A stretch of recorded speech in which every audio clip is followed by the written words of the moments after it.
Jafrabad town hall ખાતે જાફરાબાદના નવનીત અને જંબાઝ યુવાન સંદીપભાઈ શિયાળ શહેર ભાજપ પ્રમુખનું સન્માન સમારોહ ધારાસભ્ય શ્રી હીરાભાઈ સોલંકીની અધ્યક્ષતામાં પાઘડી પહેરાવી સન્માન કરવામાં આવ્યું। જાફરાબાદ શહેરમાં પ્રથમ વખત જ શહેર ભાજપ પ્રમુખનું અભિવાદન સાથે સન્માન કરાયું છે, જેમાં ભારતીય જનતા પાર્ટીના કાર્યકર, અમરેલી જિલ્લા પંચાયતના ચેરમેન, જાફરાબાદ પંચાયતના પ્રમુખ, જાફરાબાદ તાલુકા ભાજપ પ્રમુખ અને જાફરાબાદ શહેરના તમામ સમાજના આગેવાનો બહોળી સંખ્યામાં ઉપસ્થિત રહ્યા હતા। ભારતીય જનતા પાર્ટી દ્વારા નાનામાં નાના કાર્યકરને સ્થાન આપવામાં આવી રહ્યું છે, ત્યારે સંદીપભાઈ શિયાળ ઘણા સમયથી ભારતીય જનતા પાર્ટીના સક્રિય કાર્યકર હતા। તેઓએ જાફરાબાદ શહેર સહિત ગ્રામ્ય વિસ્તારમાં પણ સારી એવી સેવાકીય પ્રવૃત્તિ કરી છે, જ્યારે હવે તેમનું શહેર ભાજપનું પ્રમુખનું સ્થાન અપાતા તેઓ દ્વારા જાફરાબાદના વિકાસના કામો ઝડપથી થશે તેવી જાફરાબાદની જનતા ઈચ્છી રહી છે।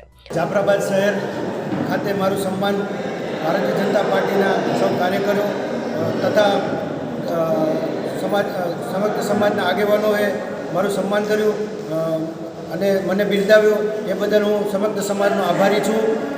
જાફરાબાદમાં નાનામાં નાના કાર્યકરને આવડી મોટી જવાબદારી માનનીય ધારાસભ્ય હીરાભાઈ સોલંકી મને જે જવાબદારી આપી છે એ બદલ ધારાસભ્યશ્રીનો હું આભારી છું।